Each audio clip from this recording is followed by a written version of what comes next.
Brennan Jackson with us, former Washington State University standout. Just how was it? I mean, what was it like hearing your name called? You did it. You are an NFL player, man. You got drafted. How awesome is that? It was amazing. Like, it's just an amazing experience.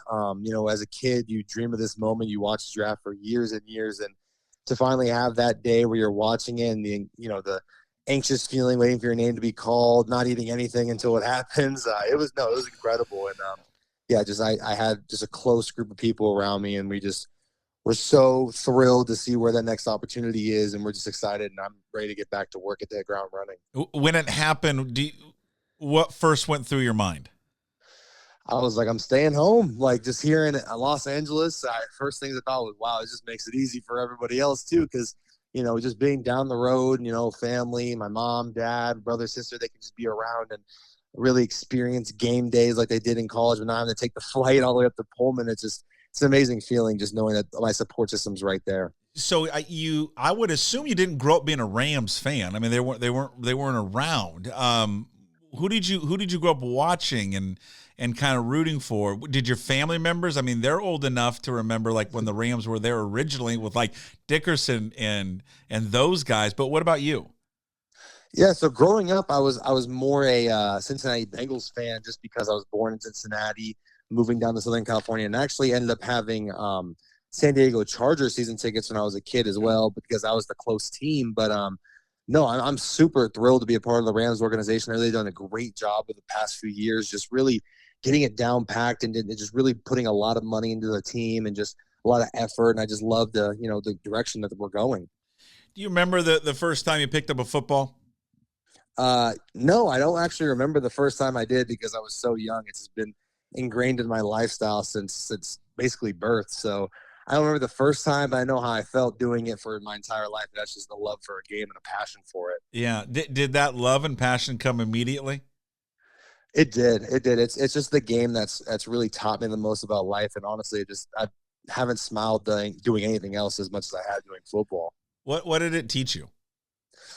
Really, just football taught me two main things in life. One, that hard work is crucial in everything. You need to work hard in life. There's nothing in life that you can accomplish without working hard. Like, even if you're talented at something, there's going to be a work piece to it. And two, it's like, it just teaches you how to face adversity, really. Like, football is a game where I've had to face more adversity, more challenges than anything else in my life. And it's prepared me for all the other challenges that come in life as well. So getting to this stage, having faced a fair amount of that and growing and learning how to work hard and actually like pursue something that you want and pursue a dream and do it every single day. Like I said, I can't thank football enough. And I'm just, again, so eager to keep giving back to the game as much as I possibly can. How hard was the journey to get there? I mean, I think, we as fans or people in the media, we watch you guys and you never really get to see the behind the scenes stuff, right? Like how much you and others sacrifice to put yourself in the position that you are today to be drafted. I mean, Brennan, you're 1% of the people that ever want to play football. 1% that gets drafted. I mean, the time and the effort and the blood and the sweat behind the scenes.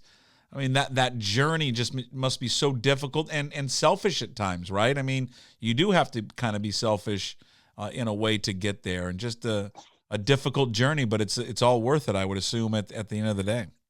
Absolutely. And you said it is a very, very hard process. And that's why I think it is a very limited amount of people that do make this position. And I think there's a lot of reasons why. I mean, life does get in the way for a lot of people.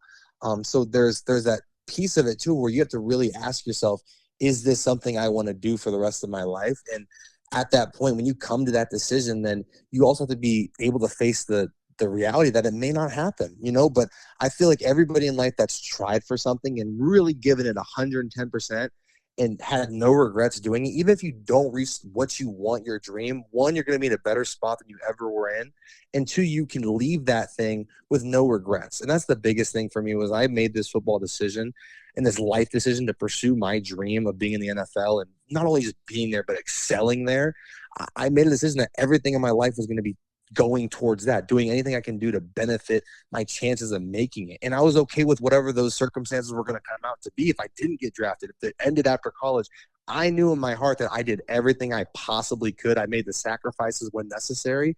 And at the end of the day, yes, I did make it to the NFL, but that the dream is not done yet. There's still so much more to accomplish, but that's the biggest thing I can tell anybody who's watching anybody get drafted is understand they've had to make a lot of sacrifices and dedicate their entire lives to this. Did you get a sense the Rams were going to draft you? Could you tell me what the process like? Is this somebody was this a team that you talked to a bunch? Did you get a feel that you could land there in that 5th round? I had conversations with the Rams throughout the entire draft process, but again, on draft day, you just never know. So for me, I didn't get my hopes out on any one team. I just knew for me, it was just whatever team picks me, I'm going to give it everything I've got to prove that it was a great choice ultimately. But had no real inclination of where I was going to go on draft day. I was just super excited for what that opportunity could be. You mentioned it was kind of a where did you watch the draft? Down in Southern California. You also mentioned it was kind of a small group. Who was around you? Where were you guys at? Yeah, so originally we were just gonna watch the draft at my house, but it's not big enough to kind of fit even the small group that we have. I mean, we only have one couch, so a lot of people have been standing. So my mom did an amazing job. She just found an Airbnb in town. It just really just had a bigger living room space, had a couple more seating spots. But again, the people that were watching it was my mom, my dad, brother, sister, my cousin, his mom, my aunt, my fiance, her, immediate family, and then grandparents, then just 2 of my best friends, so it was very small. It was just, and that's kind of how I wanted it. Cause these are the people that pushed me through those hard times and kept me on that path. It was the big thing. The big theme of the whole week or weekend was, guys, this is not hey, look at this, look at me, I made it. This is just another opportunity, guys. Like, this is amazing. And I texted every single one of my guys that I've trained with, every single guy that I've met through this process. And even if they were drafted, undrafted, minicamp, I said, guys, all you need is that opportunity. And I was like, I'm just so excited for not only myself, but everybody who, when they get to camp, has an opportunity, because that's all you need to keep the fire going. What was the celebration like that night? It was fun. I mean, we just hung out, got to talking, got to, start planning some stuff in the sense of like, hey, we're going to be down in LA. So we started looking at where the potential games could be at so people could come out. And then ultimately we just kind of hang out. We played a lot of Jackbox Party. I don't know if you guys ever heard of that No, game. What is that? It's like these little games you can play on your phone, like Quiplash and all that. So we were playing that all night, and it was a good time.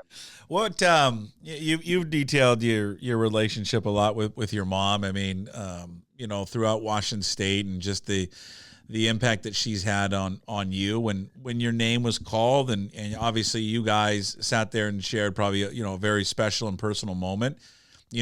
What's lost to some, right, are the sacrifices the moms and the dads and the parents and the loved ones all put out there for you guys. Your mom, very special to you. What has she meant to you in this process? Just meant to you as you've been growing up wanting to be a football player? Yeah, I mean, it means everything to me, just what she's done and what she's had to sacrifice, her and my dad. But my mom specifically, because growing up, I mean, she, was training to be a bodybuilder. Like, that's what she wanted to do. And she ended up getting hurt. And that was kind of towards the age where I was starting to become more, aware and everything. Like, you kind of start to be more of a pain, I guess, at that age. And she made the decision, like, once she was done, like, rehabbing her injury, like, she was like, okay, I'm putting my dream aside, and I'm ensuring that he can do everything he possibly can to reach his dream. And that was one of the coolest things, because she told me that kind of throughout this process, how she stopped what she wanted to do so that she could be at all my practices, get me to all the games, do all that stuff, get me going in the weight room using her prior knowledge when she was a trainer to train me, and just countless and countless opportunities that she basically allowed me to do, because I was basically the full-time I was a full-time focus for her. And so that was incredible, just to see the culmination of all she's done over these years to put me in the best possible position to succeed. Even when we don't have necessarily all the resources everybody else has, she never let it be an excuse. She never let me not have what I just needed to get by. Like, even the COVID year when we were all home, I mean, she reached out with me to my high school coach to go into the weight room and grab some plates and build basically a makeshift gym of me in my garage so I wouldn't fall behind. I mean, that was where I made a giant jump in progress because a lot of guys just made an excuse and we didn't. So, I mean, there's just countless stories of times we persevered just because of her ultimate sacrifice of what she wanted to do just so I could reach my dreams. I always feel, Brennan, people have families and loved ones have like sayings, right? Families have like mottos. You guys have one? She share one with you that you've probably heard a million times and maybe at times have grown tired of hearing, but you kind of always refer to it now as you get older. She ever say anything to you as you growing up? Oh yeah, no, and it's a common theme throughout this journey. We would always talk, and we hate the word "I can't" or the phrase "I can't do it." So basically, with her, it's there's no "I can't." It's either you're gonna do it or you're not gonna do it. It's a decision that you're gonna make. So every time I decide to do anything, it's like in my mind, it's never an "I can't" mentality. It's I'm gonna do it or I'm not gonna do it. This is a heck of a draft for the Rams. I mean, not only you, I mean, the Rams get a player like you, 154th overall, 5th round, in which Mel Kiper said, and I'd love to get your thoughts. When you hear Mel Kiper say, this is my favorite defensive end in the draft. I mean, this guy's been covering the draft for, I don't know, as long as we've been alive, right? There's 30 years he's been doing this. Did you kind of just take a step back and kind of pinch yourself when you heard that? It was amazing to hear that, obviously at the time when it happened, I heard it post actual broadcast because, everyone was screaming and hollering. So couldn't hear when he said it on live television. But, when I was able to run back and hear that, for me, it's a feeling of, okay, like someone in a position where they've seen countless and countless people go through this process and see me in a unique way. I mean, it's an incredible feeling. Someone I've looked up to, and I've watched his draft since I was a little kid, and I've always listened to his takes, and I just love to hear kind of his expert, opinion on things. But for me, I also because a lot of people are like, oh, I'm going to prove all these other teams wrong. Like, I feel like if you're focusing on those who put you down, you're kind of putting a lot of negative energy in your head already. For me, it's like when I hear people say really good positive things about me, it just fuels my fire even more because I'm like, well, I'm not going to worry about what the naysayers are saying, but hey, he thinks this thing of me. Like, I'm going to keep proving these guys right. Like, worry about those that support you, and the people who say negative things about you, don't give it any mind or attention. But it's it's a good looking draft. I mean, the first round, they went heavy defense, right? You kind of know the Rams. It feels like we kind of know the Rams for all their offense and McVay and all those guys, but Jared Verse out of Florida State in the first round. They trade back in the second round, get his teammate Braden Fisk, and then they get you in the fifth round. Have you had a chance to talk to those guys, Fisk and Verse, at all? Yeah, no, it was cool. Jared texted me literally right after the pick went in and was like, "What's up, teammate?" So I'm super excited to get to work with him. I mean, you watch this film, an absolute monster on the field. Relentless motor, energy, powerful player. I mean, that's the kind of guy that, we're going to be able to feed off each other a lot in games and practice, really work hard. And I know he's got a motor like no other. And so we got to keep matching each other in that case. And then also Braden, just a player I think also just hasn't really been handed anything. He got it, the hard way and worked super hard. An amazing Senior Bowl. I mean, he literally switched teams before the game. I mean, talk about a selfless player. And just his motor too on the field. He's a relentless dude, and I can tell even by the combine how much energy he plays with. So I'm just really excited to get in the room with these guys, and also Tyler Davis as well. Yeah. I train with them at Exos. I mean, this guy is a workhorse. Staying after, he's a guy that's going to push everybody to work harder in the room. So again, just a lot of guys I'm super excited to get to work with. When you look back on your time in Pullman, what the experience on the field, off the field, growing up as an 18-year-old, leaving when you're 23 years of age. What do you take away from that time and that experience? Yeah, I think the biggest thing with Pullman was just how much you can get out of something when you invest everything into it. Don't hold yourself back. I think one of the biggest mistakes a lot of kids nowadays make, and I think a lot of it has to do with NIL, is that you don't get too attached to the community that you're in. For me, the minute I became a Coug, I became a Coug. So everything I was going to do, I was going to give my all to that community, not only my team, but the people, the fans, the kids because you never know what kids could be watching you one day. So for me, every time I woke up and it could have been a hard day, it was snowing. Like, I knew that I wasn't just doing it for myself. I was doing it for all those people who pour support and love into me every single day that maybe I'll never even meet. So you really have no choice but to give it your all. Last thing, there was an athletic story that there was an opposing coach that, I don't know if you saw this quote yet, described you as a disruptive caveman as a pass rusher. How do you take that? I mean, I've never heard disruptive caveman be used to describe me before, but I kind of like it. No, I mean, that's kind of just how I kind of go about things. I just want to be disruptive. I want to cause havoc on opposing teams where they have to really kind of know where I'm at on the field. And a lot of times, if you can just even throw off the timing of a play by, half a second, I mean, you can make a lot of good things happen for the defense. So for me, I mean, yeah, there's a lot of things I need to keep working on and getting better at. I'm not sitting here thinking I'm a finished product by any means. That's why I'm so excited to get around some veterans, some guys in my position to really start being a sponge of some knowledge and really upgrade my toolbox. So I'm not necessarily a caveman, maybe like a scientist or a doctor. So I'm clinical with it. But at the same time, just being destructive, being someone who causes havoc is something I want to be about the next level. Brennan, I appreciate the time, man. Best of luck with the Rams. It was a pleasure watching you for 5 years there in Pullman, and for the Cougs. You were a great Coug, and that entire class, the way you stuck with the program, stuck through all the changes. You guys went through a bunch. You never wavered, though, I think, in your love affair with that community, that team, and your commitment to them. So best of luck with the Rams. We appreciate the time. Thank you. I really appreciate it. It's great to catch up there with Brennan Jackson.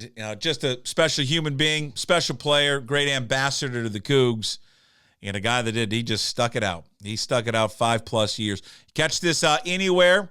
Of course, Apple, Spotify, Apple. It's up on YouTube as well. Reminder, please like, subscribe, leave a comment if you can. All of that helps us here at pucksports.com.